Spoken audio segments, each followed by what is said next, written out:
በጣም ስጋት አለኝ። ቤተክርስቲያን በኪቦርድ ላይ ተደግፋ እንደቀረች እና ብዙ ውድቀት የሙዚቃ ውድቀት እንደመጣ በኤአይ በኮምፒውተር በሚሰራ ማንም ሙዚቃ ችሎታ የሌለው የኮምፒውተር ችሎታ ስላለው ብቻ የቱጋ ምን መሆን እንዳለበት መመሪያውን በቅጡ መጻፍ የማይችል ሰው ኮምፒውተሩን አዞት እንደ ሕፃን ልጅ የሚኮላተፍ የፈረንጅ አማርኛ እየሰማን እና ደግሞ አይደለም በመንፈስ እንኳን ሳንሆን ስጋና ደም እንኳን እግዚአብሔርን የማያከብረው እንኳንስ ኮምፒውተር እንኳንስ አሁን እየመጡ ያሉ የኤአይ እንትኖች እግዚአብሔርን ሊያከብሩት አይችሉምና ከዚህ ሁኔታ በተቻለ መጠን ብንታቀብ መልካም ነው። በዚህ ነገር ባንደሰት አክቹሊ እየሰለቸ የሚሄድ ነገር ነው። ይሰለቻል።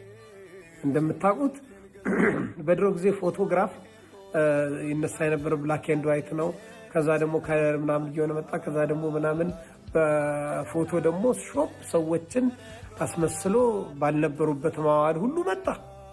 ያው እንደምታውቁት ነገር ሰዎች ያልሆኑትን መሆን በኤአይ ነውና ብዙ ሰፋ ያለ ትምህርት ያለው ነው። በቲክቶክ በዚህ አጭር ጊዜ እንደዚህም በገልጠው አይደለምና እስቲ ስለ እውነተኛ መስዋዕት እናወራ። ሰውነታችሁን ሕያውና ቅዱስ መስዋዕት አድርጋችሁ እንድታቀርቡ በጌታ ርህራሄ እለምናችኋለሁ ነው የሚለው ሮሜ ምዕራፍ 12 ከቁጥር 1 እስከ 3 በምታነቡበት ጊዜ ያም ለአእምሮ የሚመች አገልግሎታችሁ ነው እና በጎና ደስ የሚያሰኘውን ነገር ታውቁ ዘንድ በዛ ቦታ ወገኖቼ እኔና እናንተ መስዋዕት ነው። እኔ ጓደኛዬ ማሙሻ ሲናገር እንደሰማሁት አሁን በድሮ ጊዜ ያው እንደምታውቁት መሰዊያ ሌላ ነው፣ ካህን ሌላ ነው፣ መስዋዕት ሌላ ነው። አሁን ግን ካህኖቹም እኛ ነን፣ መሰዊያውም እኛ ነን፣ መስዋዕቱም እኛ ነን ሲል ሰምቻለሁ። ስለዚህ ስለ መስዋዕት ጥንቃቄ ብናደርግ ጥሩ ነው። እግዚአብሔር የኤአይ መስዋዕት አያሸትም። በኤአይ የተዘመረ መዝሙር ምኑም አይደለም። እንኳን እግዚአብሔርን እኔን አያስደስተኝም። በጣም ነው የሚያስጠላኝ እኔ ስሰማው። ምክንያቱም ታውቁ ከሆነ ናቹራል የሆነ ነገርና ደግሞ ይሄ ሌዘር ስለብስ እንደዚህ የላስቲክ የተሰራው ሌዘርና ሲንቴቲክ የሆነው እና የተፈጥሮ ሌዘር የቱን ትመርጣላችሁ? በቃ ለእናንተ አእምሮ ትቻዋለሁ ወገኖቼ።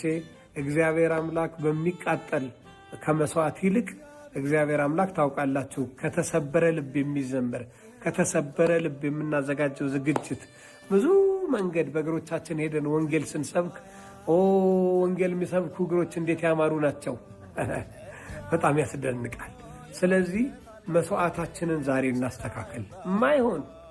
የማይሆን ኮምፒውተር ውስጥ ነካክተን የማይሆን በሳይንስ አሁን ኪቦርድ እኮ ምርኮኞች ሆነን የቀረነው አኮስቲክ የሆኑትን ጊታሮችና ቀጥታ የሆኑትን መሳሪያዎች መጠቀም ትተን ሲንቴቲክ የሆነ ሲንተሳይዘር መጠቀም ጀምረን ነውና ከአርቲፊሻል ነገር እግዚአብሔር ይጠብቃችሁ። ብዙ አርቲፊሻል ነገር ወደ ቸርች እየገባ ነው። እንግዲህ እዚህ ላይ በቃን በጣም